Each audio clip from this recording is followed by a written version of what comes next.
Hello everyone.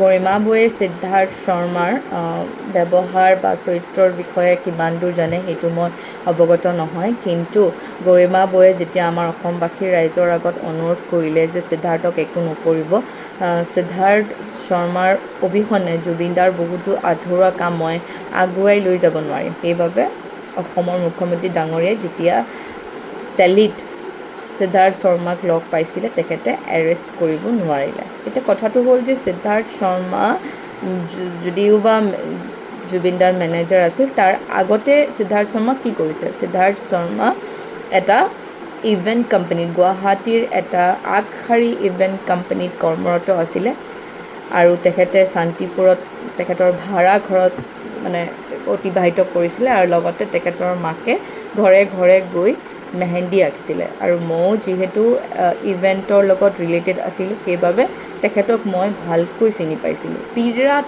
এজন অসভ্য, ক'ব গ'লে অভদ্ৰ মানুহ আছিলে, মানুহ হয়, এতিয়াও হয় বাৰু, আৰু ফিমেলক একদমেই ৰেচপেক্ট কৰিব নাজানিছিল। ইতিমধ্যে বহুতে ভিডিঅ'ৰ যোগেদি জনাইছে সিদ্ধাৰ্থৰ আচাৰ ব্যৱহাৰৰ কথা। যোৱাকালি ছিংগাৰ সুইটি দাসৰ ভিডিঅ' মই দেখিছিলোঁ, তেখেতে বাৰে বাৰে কৈছিলে যে সিদ্ধাৰ্থ শৰ্মাই সঁচাকৈ ছোৱালী মানুহক ৰেচপেক্ট কৰিব নাজানিছিল। আৰু এইটো ময়ো ক'ম, সঁচাকৈ যোনটো সঁচা কথা এইটো ময়ো ক'ম যে তেখেত এজন এৰগেণ্ট অসভ্য মানুহ হয়, এতিয়াও হয় বাৰু।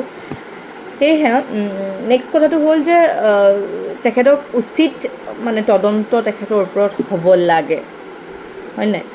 আৰু দ্বিতীয় কথাটো মই ক'বলৈ যাম যে এইটো যে মোৰ মাতৃভাষা অসমীয়া হয়, আৰু কেতিয়াবা এনেকুৱা হয় যে জুবিনদাৰ যোনবোৰ গানৰ যোনবোৰ শব্দ, সেইবোৰ শব্দ কেতিয়াবা মোৰো বুজিবলৈ টান হয়, আৰু মই মোৰ মাক সুধিব লগা হয় যে মা, এইটোৰ শব্দটোৰ অৰ্থটো কি?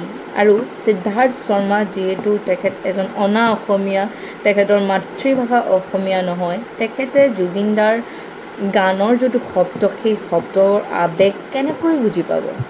অবভিয়াছলি এইটো সম্ভৱ নহয়। জুবিনদাই আমাৰ বাবে কি কৰিছে বা তেখেত আমাৰ অসমৰ বাবে কি হয়, সেই কথাটো এজন অনা অসমীয়াই কেনেকৈ বুজি পাব? থাৰ্ড কথাটো হ'ল যে ময়ো যিমান দূৰ ট্ৰেভেল কৰিছোঁ, মই বুজিছোঁ যে ট্ৰেভেল কৰা গৈ ফটোজ ভিডিঅ' দুটা বিৰাটেই সম্ভৱ হয়, কিন্তু যোনটো যাত্ৰা, সেই যাত্ৰাটো বিৰাট কষ্টকৰ হয়। ফ্লাইটত ৩-৪ ঘণ্টা বহি থকা, লগতে টাইমিংছবোৰ নিমিলে, হল্ট থাকে, 2-3 ঘণ্টা হল্ট থাকে, একেথিৰে বহি থকা সেই এয়াৰপৰ্টৰ ভিতৰতে।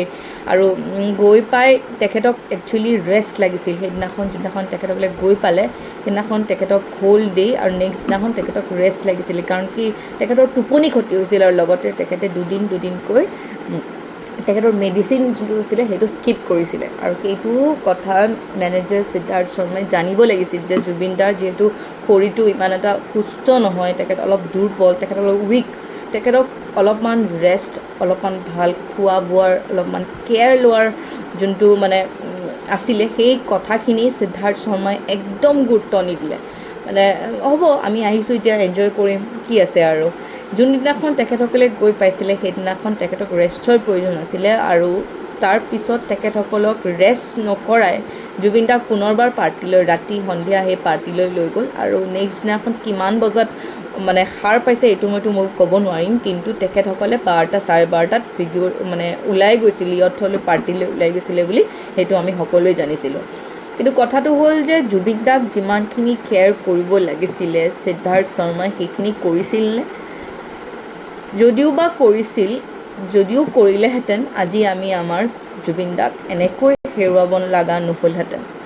আৰু সিদ্ধাৰ্থ শৰ্মাৰ ইমানবোৰ প্ৰপাৰ্টি তেখেতে ঘটিছে, কেনেকৈ ঘটিছে সেইটো মই ক'বলৈ নাযাওঁ, কিন্তু তেখেতৰ যোনবোৰ সম্পত্তি, সেইখিনি সম্পত্তি আমাৰ উচিত তদন্ত হ'ব লাগে। কাৰণ কি এজন মেনেজাৰে এটা চেলেৰি থাকে, বা তেখেতে ইমানকণ ইনকাম কৰিব পাৰে বছৰত, সেই ইনকামত ইমান কোটি টকীয়া এটা plant, water bottle plant, hotel আৰু বহুত কিবা কিবি শুনিছোঁ, সেইবোৰ কেনেকৈ তেখেতে ঘটিব পাৰিলে? এইবোৰ কাৰণে সঁচাকৈ এটা উচিত তদন্ত হ'ব লাগে, আৰু সিদ্ধাৰ্থ শৰ্মা যাতে সাৰি যাব নালাগে। আৰু পইচা থকা মানুহবিলাকে আজিকালি সাৰি যায় বুলি কয়, আৰু মই মানে আমাৰ অসম চৰকাৰক আৰু মুখ্যমন্ত্ৰী ডাঙৰীয়াক এইটোকেই অনুৰোধ কৰিম যাতে সিদ্ধাৰ্থ শৰ্মাৰ উচিত তদন্ত হ'ব লাগে আৰু যিমানখিনি তেখেতে শাস্তি পাব লাগে সেইখিনি যাতে তেখেতে আইনৰ সুৰুঙাৰে ওলাই নাযায়।